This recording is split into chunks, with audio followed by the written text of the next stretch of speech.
Britain has a rich literary heritage. Its beautiful countryside, fascinating villages, towns, cities, well known colleges and universities, all these things have inspired so many different writers. Let's talk about its origins. First English attempts at colonization were disasters. The first colony was set up in 1585 at Roanoke. The second colony was more permanent, Jamestown, in 1607. The literature of that period paints America in glowing colors.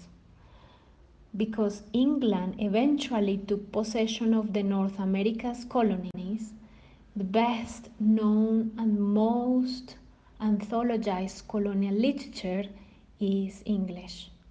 The story of literature now turns to the English accounts. It is important to recognize its richly beginnings.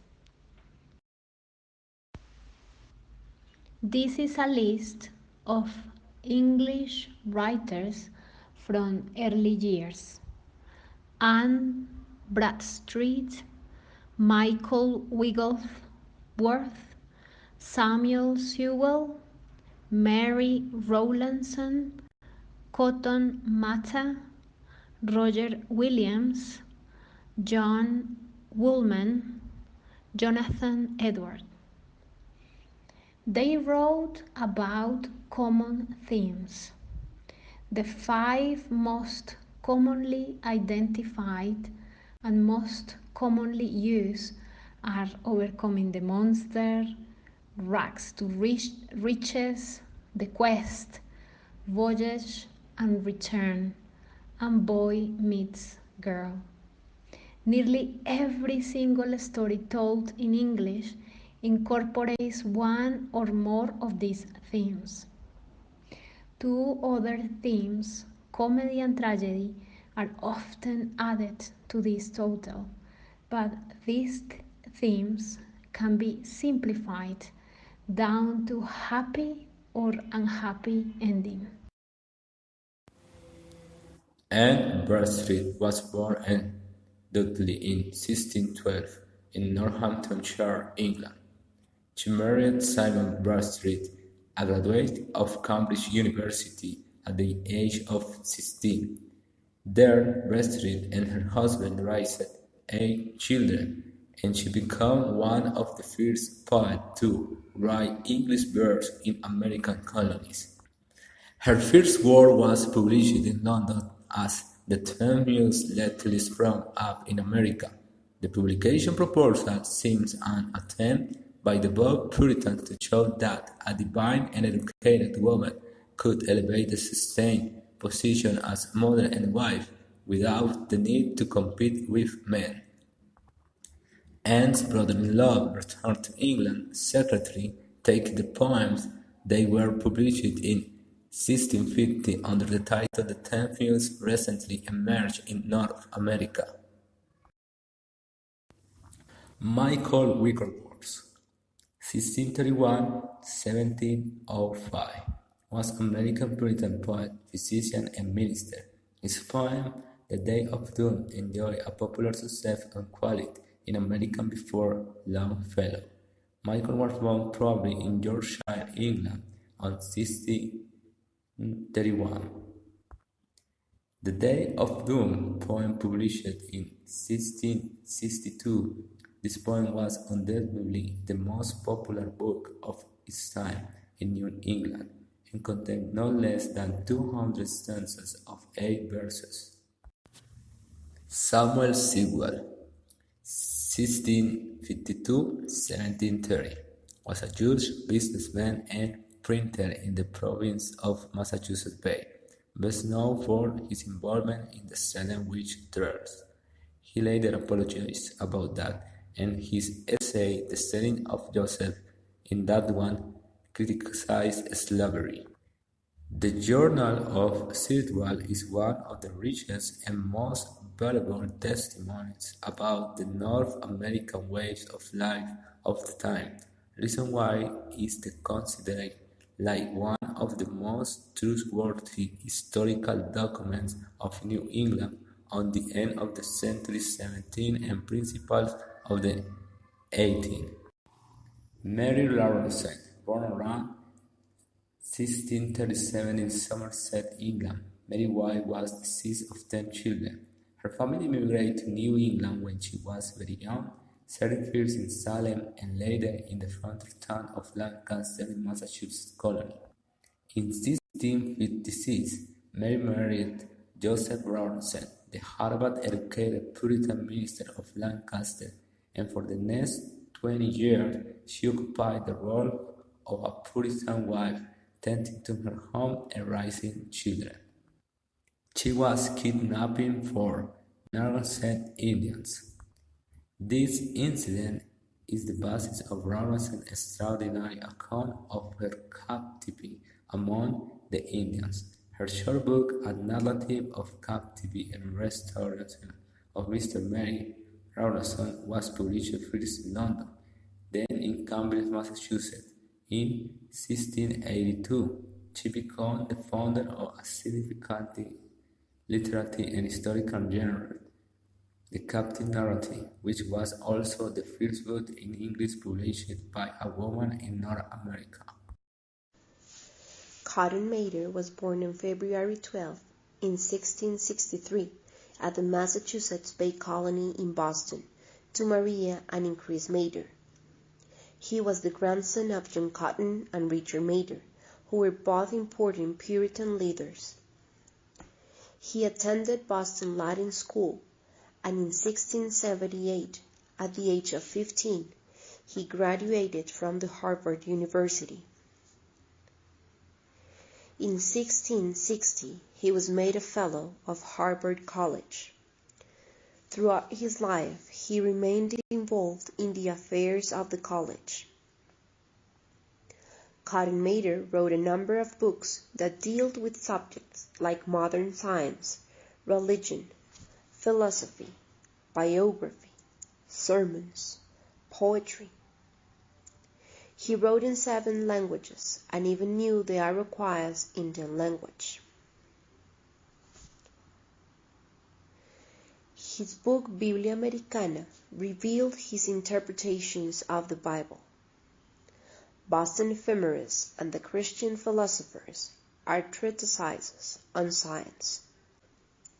Other important books include Wonders of the Invisible World, Magnalia Christi Americana, and The Negro Christianized.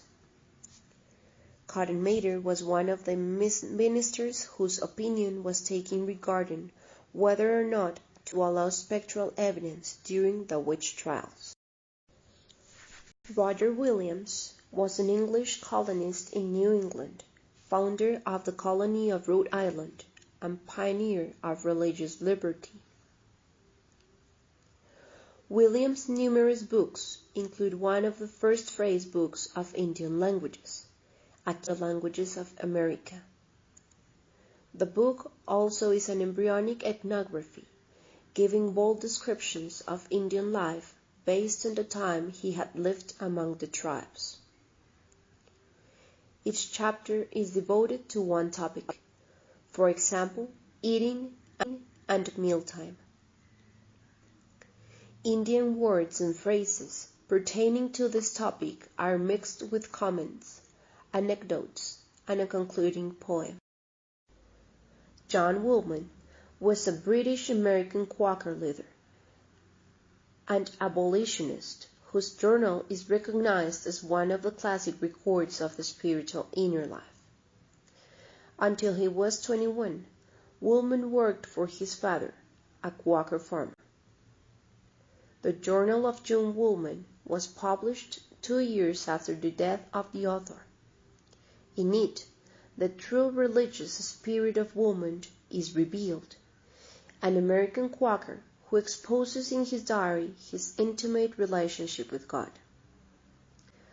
With an insistent desire for truthfulness, Woolman showed in his diary his spiritual and mystical experiences with great simplicity and clarity, and reported in detail on his many missionary journeys through the American colonies and his activities in Great Britain, the importance that the work gives to work, and its vision of the reality anticipates the transcendentalists of the next century.